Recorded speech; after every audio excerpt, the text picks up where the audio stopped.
Agora, a outra versão, que é conflito de interpretação, está dentro do Lumen Gentium uma afirmação muito forte do primado do Papa. É o Vaticano I que eles puseram dentro. Está lá dentro. Não posso negar, está lá. Então os conservadores puxam isso.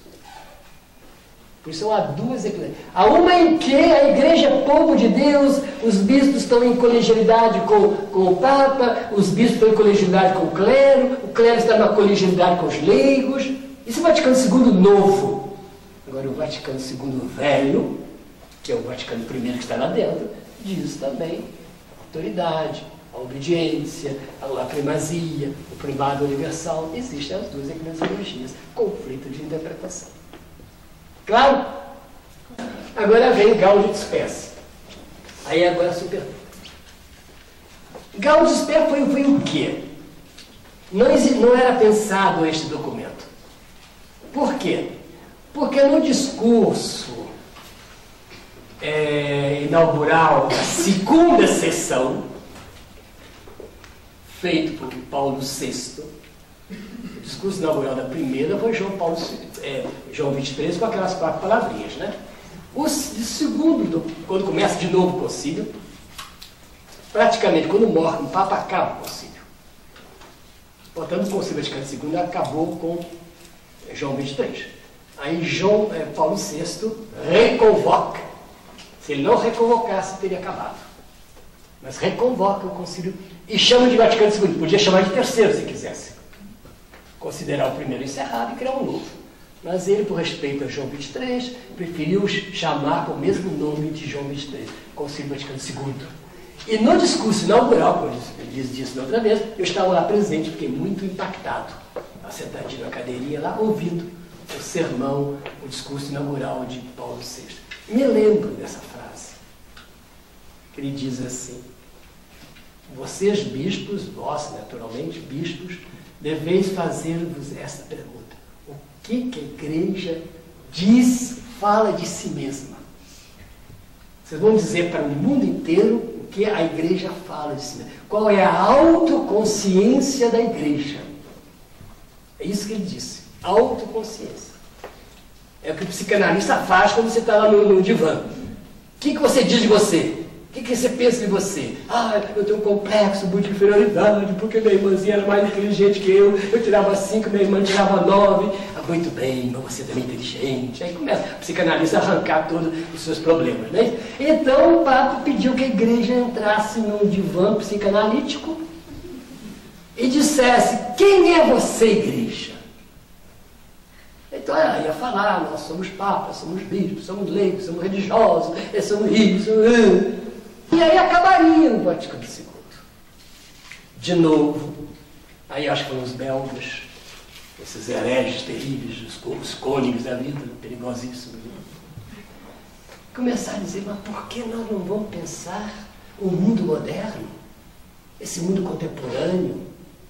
Por que nós não vamos perguntar o que nós temos a dizer para esse mundo? Não o que nós somos, mas o que nós podemos dizer para esse mundo? Quem é esse mundo? O mundo do trabalho, o mundo do negócio, o mundo econômico, o mundo político, o mundo cultural, o mundo das famílias, o mundo dessa luta, desse racismo. Esse mundo que existe aí, o que nós vamos falar para ele? Não havia nada para esse mundo. Começaram, então, a elaborar um esquema geral que evoluiu e terminou na Gaudit Spes. Gaudit Spes foi um esforço gigantesco. Primeira vez na história da igreja, em 2000 anos, nunca a igreja oficial produziu um texto assim. Concílio, nunca. Primeira vez. Olha, gente, 2000 anos para fazer isso. Não é ontem, não. 2000 anos. A igreja nunca, a igreja de conciliar, né, nunca tinha produzido um texto em que ela refletisse sobre a sua relação com o mundo. Por exemplo, eu fiz teologia em um lugar razoavelmente bom. Eu estudei em Frankfurt, na Alemanha. Os meus professores, muito sabidos, não me lembro de ter explicado na aula o que é aqueles dogmas politicamente, economicamente. Por que eles falaram isso? Dava a ideia que eles estavam, os bispos, os concílios estavam no mundo fora da realidade. Não havia política, não havia economia, não havia nada, só religião. Isso foi até o Vaticano I. Agora o Vaticano II disse, não. Estamos num mundo, que era um momento muito bonito do mundo, né? Você sabe que a década de 60, vocês não eram nascidos, vocês estão as crianças, né?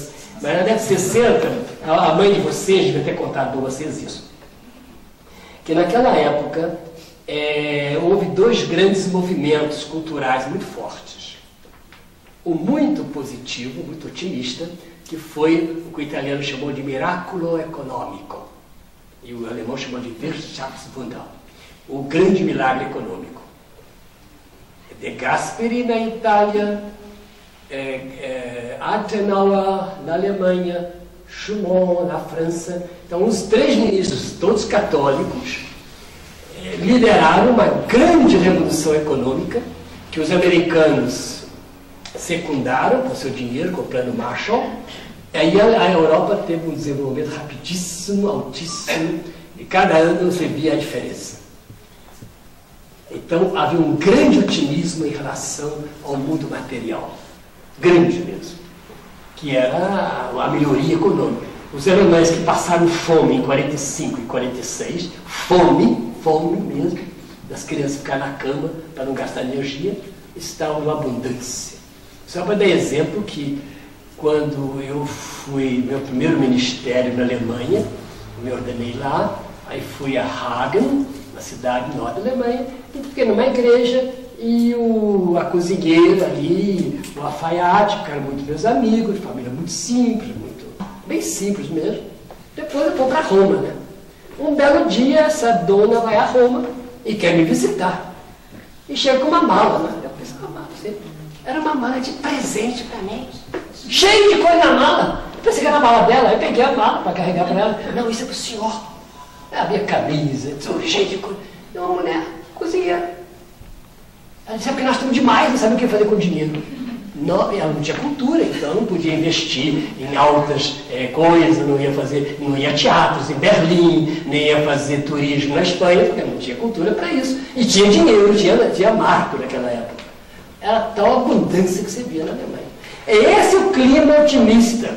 E também a grande vitória de Kennedy. Isso foi muito importante. O primeiro presidente católico americano. A turma achava que era um santo. Depois foi sem vergonha. Que andou transando aí com artista e etc. Mas ninguém sabia disso. Só no confessionário. Entende? Com Mary Monroe, etc. Né? Mas não fala mal. Isso não tem mal deles. Está ótimo. É bonito, forte. Né? Mas, agora, havia aquele otimismo gigantesco de um presidente católico dos Estados Unidos. E os casais americanos estavam felicíssimos. Todo riam até a ponta da orelha. Um presidente católico. Então a igreja católica estava pela primeira vez no poder nos Estados Unidos. Que era um país protestante, fundamentalmente. Os católicos estavam crescendo. A Holanda, os católicos estavam crescendo muito. Então havia um grande otimismo religioso e econômico-político. Por outro lado, já começava a lavrar por debaixo uma insatisfação juvenil que vai explodir em 68. Mas essa não era muito percebida ainda. 66 nos Estados Unidos, portanto, durante o Concílio Vaticano, já depois do Vaticano II. Foi com aqueles movimentos daquela Fonda, Jane Fonda, que mobilizou os Estados Unidos contra a guerra no Vietnã, os hippies, 64, 65, 66, que protestavam, tomavam banho, cheiravam mal, tudo isso, e vai explodir depois em 68, mais 68, que vai ser uma revolução, uma rebelião. Então havia de um lado um otimismo, um establishment, diria o americano, muito firme, e por outro lado toda uma inquietação suburbana, lavrando na cultura ocidental. Então é isso que nós vivemos. E o Concílio vai enfrentar o mundo desta maneira. Mas vai ver o mundo, portanto, o mundo contemporâneo, de uns olhos muito otimistas. Então ele tem muita esperança nesse mundo. Sabia que havia sofrimento, que havia morte. E depois, outra coisa que foi importante é que nessas décadas um pouco anteriores houve um grande movimento de independência dos países da África. Os últimos foram os de Portugal. Angola e Moçambique. Mas praticamente as colônias francesas, as colônias alemãs, as colônias holandesas, as colônias inglesas ficaram independentes. Então havia um otimismo. E uma coisa que eu não sabia, porque aprendi outro dia, o Fabioso e contou para a gente, que João XXIII fez uma política muito interessante. Tirou os bispos europeus da África, os brancosos, trouxe para a Europa. E num pretinho, tudo para ser bispo na África. Ficou aquele bonitinho, aqueles bispos postinhos, tudo mocinho, bonitinho, pretinho, de colarinho vermelho, ficavam lindos. Então, o Vaticano II vai ter uma presença muito forte, africana. E dá aquele otimismo da liberdade, da independência. Depois não vai ficar na independência, vai trazer guerra, até hoje estão em guerra, miséria, etc. Naquele momento não, dá uma ideia de um grande movimento de abertura. E também no Brasil, 63, quando o Concílio Vaticano II já estava, com um ano já de concílio, o Brasil ferveu. Ferveu com João Goulart, ferveu com a juventude, ferveu com aqueles grupos de estudantes, com a JUC, etc., até 64, aí veio o golpe. Esfria tudo e congela o Brasil. Então é nesse clima que nasce a Gaudium Spes. Então a Gaudium Spes responde a um momento de otimismo, de revolução, de modificação, de inquietação do mundo, de uma busca de novidade. Os jovens queriam, né? Qual o lema francês fantástico? C'est défendu de défendre. É proibido proibir. Ah, essa frase eu vou escrever porque isso é bonito. Esse é o lema mais forte dos jovens franceses. C'est défendu. Défendu pode ser defender, mas pode ser proibir também. Défendre. A única coisa proibida é proibir. Tudo o resto é permitido. Aí foi aquela noitada fantástica, aquela farra. Aí entrou tudo que é sexo. A revolução sexual é daí. Você sabe como nasceu esse movimento? Nasceu porque os jovens estudantes franceses queriam, os rapazes queriam dormir juntos nos dormitórios com as meninas. Começa com isso, não saber disso. Porque lá nos dormitórios dos rapazes, na universidade, não é ginasial, não, universidade. O francês é meio puritano. Então, diga. A Gaudium Spes teria influenciado também a teologia da libertação? Sim e não. Sim, no sentido de que ela abriu a igreja para o mundo. Não por quê? Porque o mundo para o qual ela abriu era um mundo muito otimista. E o mundo para o qual a teologia de libertação olhou é o mundo dos pobres, dos oprimidos, dos marginalizados, dos excluídos. Nisso, a teologia de libertação deu um passo para frente da Gaudium Spes. Eu respondi? Então, sim, ela abriu os olhos para o mundo. Mas que mundo a Gaudium Spes viu? O mundo capitalista, neocapitalista, com certos traços sociais, o mundo rico, o mundo desenvolvido, do Kennedy, da Itália, o Miracolo Econômico, Wunderschaftung, todo aquilo de Lemoa, tudo isso, esse mundo que ela olhou. Aí a teologia de libertação olha para o mundo, só que olha para que mundo? Dos pobres, das favelas, da seca do Nordeste, dos países latinos, sobretudo da América Latina. Então, muda o que vai escrever. Os dois olham para o mundo, mas só que vem dois mundos diferentes. Agora, o francês, esse movimento C'est défendu de défendre, foi aquela expressão, aquela explosão de liberdade. Isso que é o mais forte desse mundo. Nunca se viveu um clima tão forte de liberdade. Eles tinham saído do nazismo, tinham saído do fascismo. Portanto, estavam oprimidos por uma ditadura desde 1933 até 1945 na Alemanha.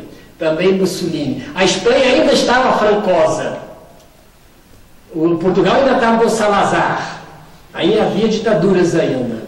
Mas já estava explodindo uma espécie de movimento libertário. E esse movimento explode fundamentalmente na juventude francesa.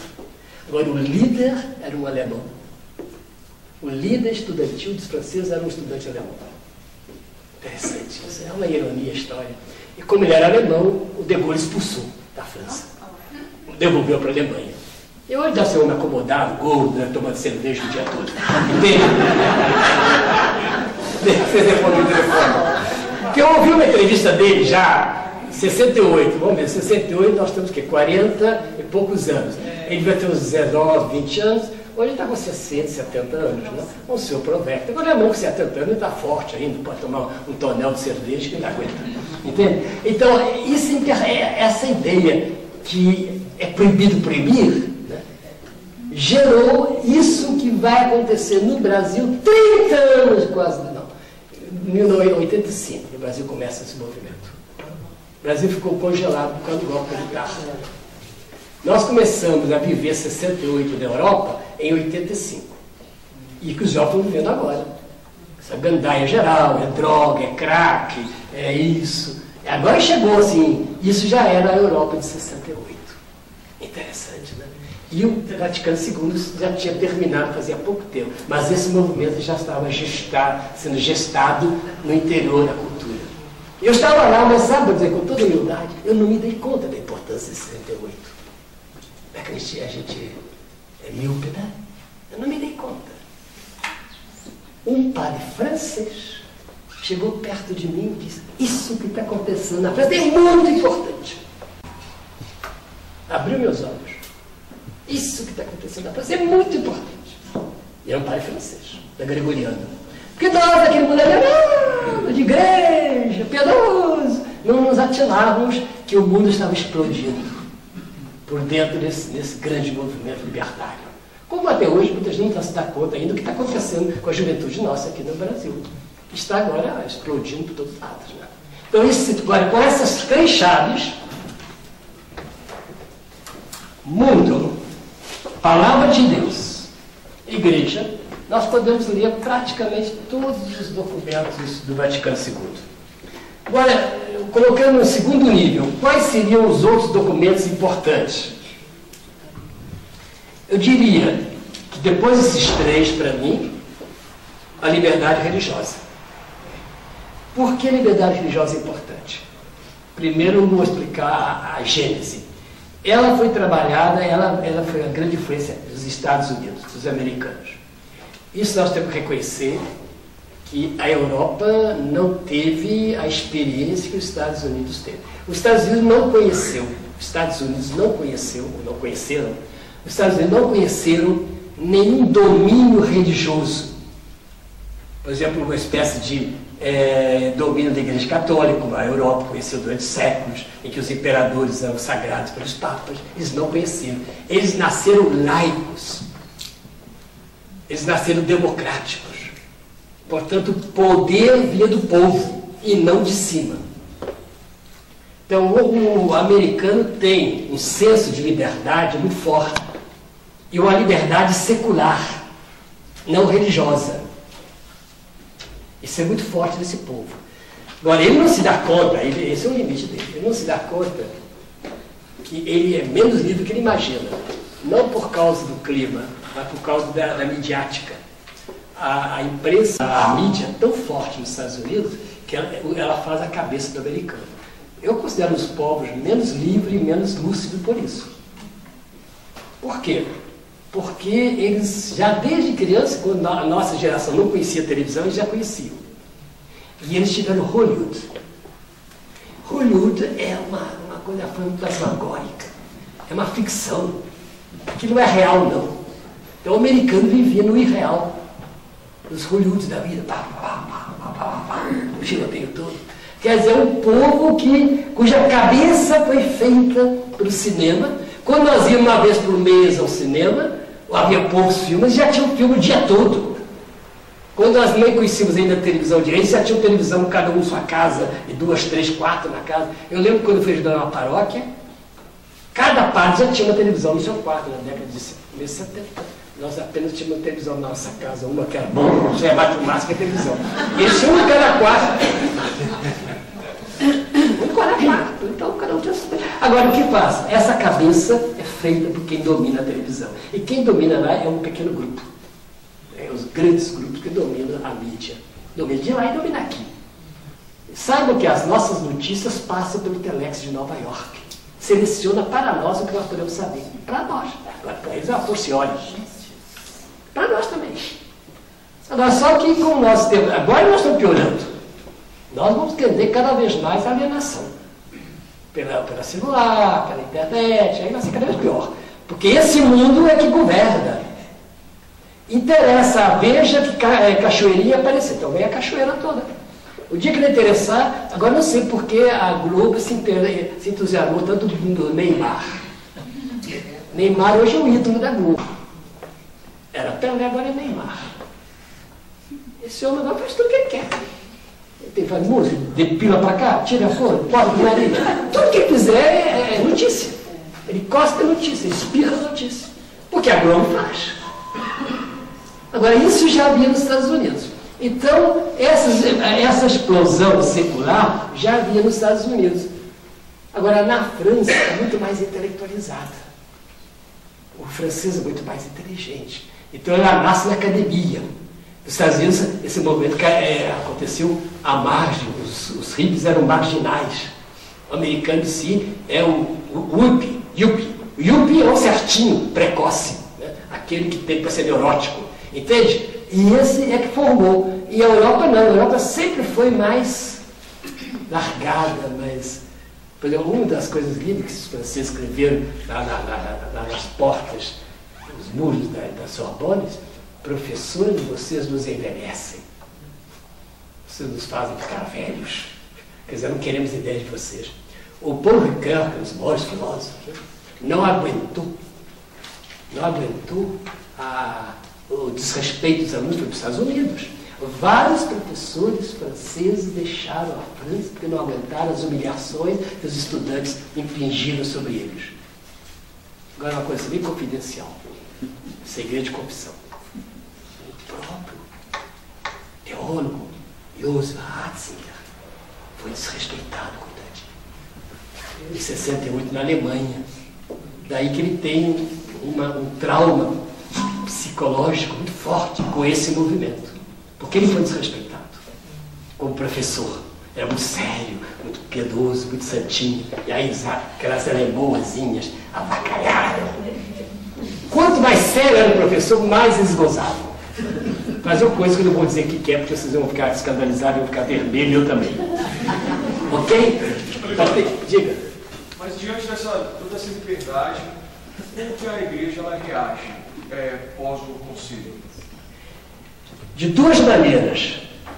Ela encara isso realmente como algo positivo, ou então, que nesse foi uma coisa importante? Ambíguo. Exemplo, digo o quê? Primeira coisa, reagiu embarcando na liberdade. 40 mil sacerdotes deixaram o ministério. 40 mil. No Brasil tem uma quantidade. Por isso, 40 mil. Naquela época. Agora aumentou, mas diminuiu um pouco essa onda lá, a quantidade assim, gigantesca. Conta-se que de um mosteiro dominicano, um escreveu assim: o último apague a luz. Sério, não é piada não. Ou uma congregação religiosa, também as mulheres também, não são os homens não. Ou uma congregação francesa, porque esse cabelo não é verdade. As freiras se reuniram, dividiram os bens e ó.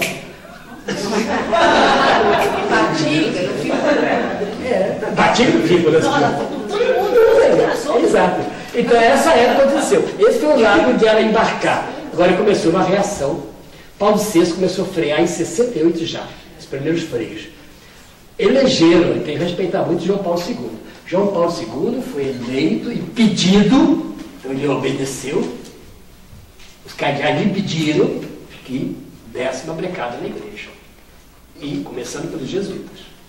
Por isso nós tivemos uma intervenção, não sabe? Nós tivemos uma intervenção. O nosso geral foi deposto e nomearam um outro geral. O Papa nomeou o próprio geral, não o geral que a companhia escolheu. Durante uma época, a Roma ficou doente, então não podia governar. Aí veio um segundo, que era um americano, muito bom. Aí o Papa tirou esse americano, devolveu para os Estados Unidos e nomeou um italiano. Durante os 4, 5 anos, para pôr ordem na ordem. Só que não precisa de botar ordem, nós estávamos tudo em ordem.